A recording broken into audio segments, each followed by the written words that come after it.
Assalamualaikum warahmatullahi wabarakatuh. Perkenalkan saya Zuherlan, mahasiswa Universitas Siber Asia.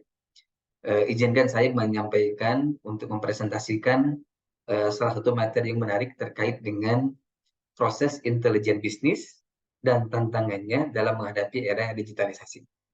Izin share screen.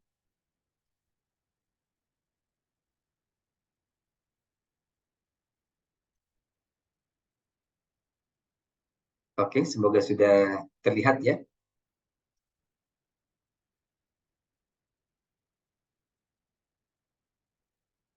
Saya pindahkan dulu videonya.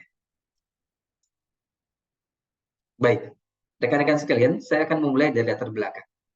Bahwa pertumbuhan bisnis secara global memang tidak akan pernah lepas dari semakin besarnya kontribusi berbagai faktor yang menjadi pendorong ya. Jadi penerapan strategi yang tepat ini akan dapat mencapai tujuan yang direncanakan. Nah, salah satu faktor nih yang akan semakin menguatkan perusahaan dan organisasi bisa semakin beraktivitas dalam kurun waktu yang sangat panjang. Di antaranya adalah bisnis intelijen atau sering kita singkat dengan BI ya. Bahwa bisnis intelijen ini menjelaskan tentang apa? Menjelaskan tentang suatu konsep dan metode bagaimana untuk meningkatkan kualitas pengambilan keputusan bisnis kita berdasarkan sistem yang berbasiskan data.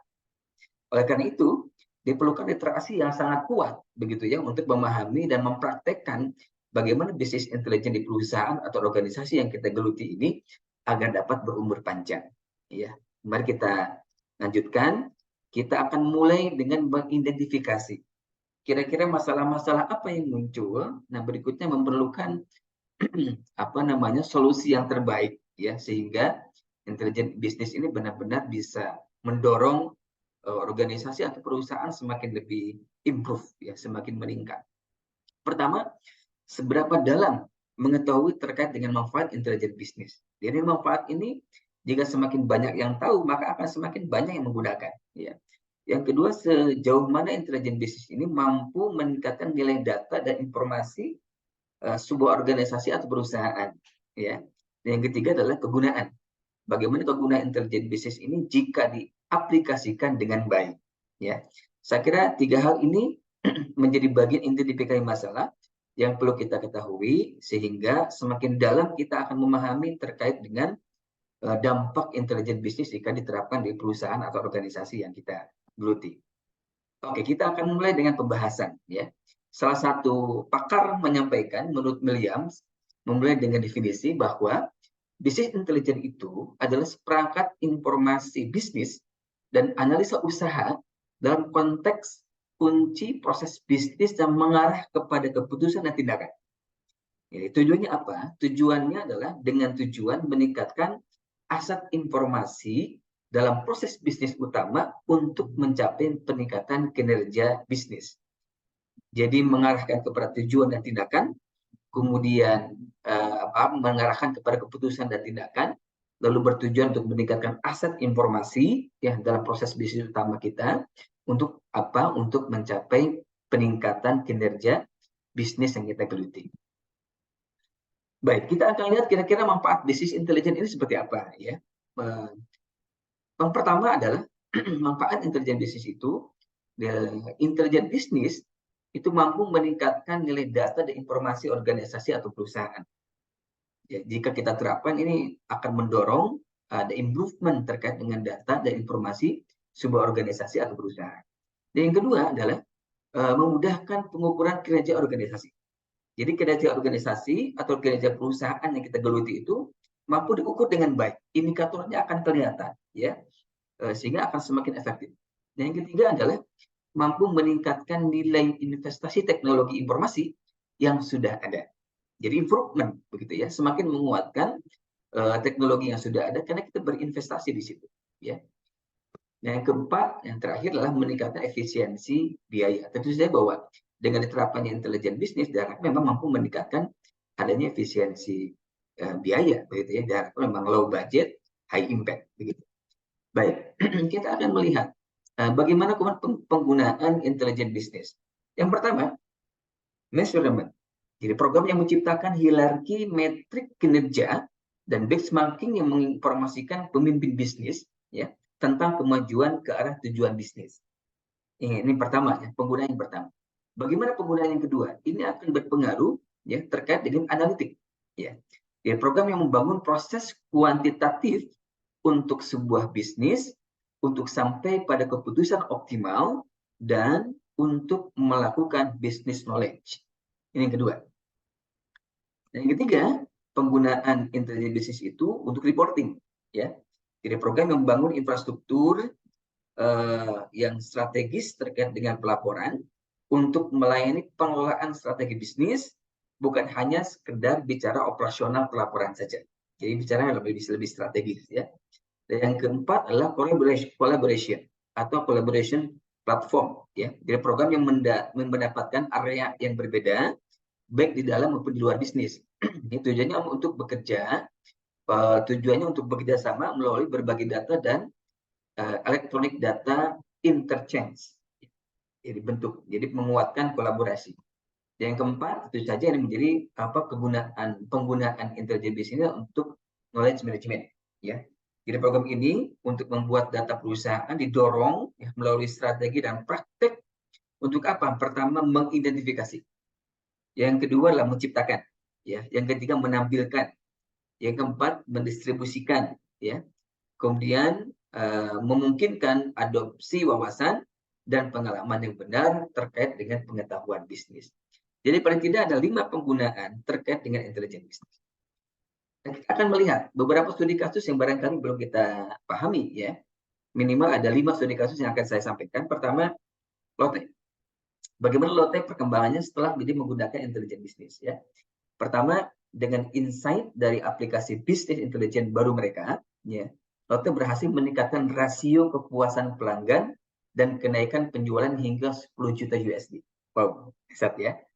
Jadi setelah tahun pertama dilewati, nah perubahan dilakukan setelah mengetahui penyebab ditinggalkannya keranjang belanja, ya. Jadi seperti proses ya, check out yang panjang dan waktu pengiriman pesanan yang tidak sesuai dengan harapan. Jadi dengan adanya menerapkan intelijen bisnis legit, begitu ya, secara revenue. Yang kedua kita akan lihat Pedia ya. Jadi dengan menerapkan bisnis intelijen, Departemen Kepuasan Pelanggan dapat menganalisis data pelanggan dan menghubungkannya dengan 10 tujuan yang ingin dicapai perusahaan, begitu ya. Nah, data dikelola dan dianalisa untuk memperoleh pola atau tren. Jadi hasilnya apa? Ini kita akan lihat. Tim customer service dapat memantau kinerja mereka secara real time. Ya, Expedia sudah merasakan bagaimana kemudian manfaat ketika menggunakan bisnis intelijen. Dan Coca-Cola, ya produk yang sering kita barangkali di antara kita yang sering minum Coca-Cola ya. Ini didukung dengan bisnis intelijen, perusahaan menganalisis demografi pengunggah gambar ya dan mengapa mereka memposting secara online. Nah, informasi ini membantu dalam aktivitas periklanan yang lebih tertarget. Jadi menghasilkan klik 4 kali lebih banyak dari sebelumnya. Oke, kita akan lanjut. Kira-kira studi kasus yang lain seperti apa? Netflix, ya. Nah, Netflix ini memanfaatkan data mereka dengan beragam cara.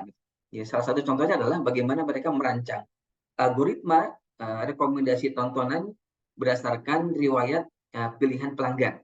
Ya. Netflix juga mampu menggunakan bisnis intelijen untuk membuat pelanggan lebih terlibat dalam tontonan mereka. Jadi sistem rekomendasi mereka itu berjalan dengan sangat bagus, yang berdampak pada 80% konten Netflix ditonton oleh pemirsa. Hebat ya. Jadi strategi jitu dengan menerapkan intelijen bisnis. Oke, yang terakhir Twitter ya. Twitter si raja biangnya trending ya atau viral. Biasanya di Twitter dulu nih. Nah, bisnis intelijen dan AI ya, digunakan juga oleh di Twitter untuk meningkatkan pengalaman pengguna. Ya. Nah, tim dari Twitter ini dan tools bisnis intelijen memantau konten video live. Kemudian mengelompokkannya berdasarkan topik, begitu ya. Mereka menggunakan data ini untuk meningkatkan kinerja fitur pencarian dengan mengidentifikasi video yang kemungkinan disukai oleh pengguna. Makanya salah satu patokan viral ya itu bisa dilihat dimulai ya dari seberapa ramai cuitan itu yang ada di Twitter. Ya. Ini beberapa studi kasus ya, beberapa perusahaan yang menggunakan bisnis intelijen. Oke, apa tantangan yang kita hadapi ya? Skupnya baik nasional maupun skupnya global. Oke, beberapa tantangan kita hadapi di saat kemudian menggunakan bisnis intelijen itu. Pertama adalah mengintegrasikan data dari sistem sumber yang berbeda. Ini tantangan tersendiri ya, tantangan tersendiri ini buat kita. Nah, kemudian berikutnya adalah kita akan lihat aspek data. Jadi kurangnya pemahaman tentang pentingnya pengelolaan data yang baik. Ini juga akan sangat berpengaruh ya terkait dengan penggunaan bisnis intelijen. Nah, berikutnya silo data dengan informasi yang tidak konsisten. Nah, ini juga tantangan tersendiri begitu ya. Sehingga kemudian tidak efektif dalam menggunakan bisnis intelijen. Oleh karena apa? Oleh karena ada informasi yang tidak konsisten. Nah, berikutnya adalah pelatihan pengguna akhir ya. Nah, ini juga tantangan tersendiri ya. Kira-kira tantangan yang kelima apa? Adopsi alat bisnis intelijen yang rendah. Ini juga tantangan tersendiri. Yang terakhir adalah praktek desain dashboard dan visualisasi data yang buruk. Ya. Nah, ini beberapa tantangan yang akan kita hadapi. Tetapi memang bagian dari challenge ya, bagian dari tantangan yang memang perlu kita hadapi dan terus improve sehingga bisnis intelijen ini mampu memberikan nilai manfaat lebih begitu ya. Baik, bagaimana kesimpulan sarannya, rekan-rekan sekalian? Kesimpulannya bahwa beberapa pembahasan mengenai bisnis intelijen ya yang berkorelasi dengan dampak yang diterima oleh perusahaan dan bisnis kita, memang pada dasarnya ini merupakan satu aspek ya yang memegang penting berperan penting untuk menjalankan sebuah bisnis maupun baik di perusahaan maupun di organisasi yang kita geluti. Nah, di era yang serba cepat ini, penerapan teknologi secara digital dalam bisnis kita ini akan semakin mudah untuk kita temukan. Salah satunya adalah penggunaan software bisnis intelijen, ya, yang bisa kita optimasi, ya. Dan bisnis intelijen sendiri terkenal memiliki banyak manfaat, ya, yang dapat digunakan untuk pengembangan bisnis baik secara perorangan maupun perusahaan atau bahkan organisasi. Nah, rekomendasi rekan-rekan sekalian, rekomendasi adalah perlu adanya pertimbangan bagi kita ya untuk memahami serta menerapkan bisnis intelijen ini. Apalagi didasari sebuah keputusan dalam bisnis ketika melihat data dan kondisi pasar. Jadi melalui bisnis intelijen kita akan mampu memiliki kinerja serta waktu yang lebih terkoordinir ya. Lebih efektif serta hasil yang didapat juga akan menjadi lebih maksimal ya bagi bisnis maupun perusahaan atau bahkan organisasi yang kita geluti. Saya kira demikian ya, singkat, mudah-mudahan bisa menjadi alternatif referensi pemahaman yang bisa kita pahami menjadi sebuah knowledge yang barangkali nanti ketika menerapkan terkait dengan bisnis intelijen ini mampu mendorong peningkatan yang makin efektif, efisien, low budget, high impact begitu. Ini beberapa referensi yang barangkali bisa kita dijadikan sebagai tambahan literasi kita ya. Demikian saya Ansu Herlan, semoga bermanfaat. Terima kasih. Assalamualaikum warahmatullahi wabarakatuh.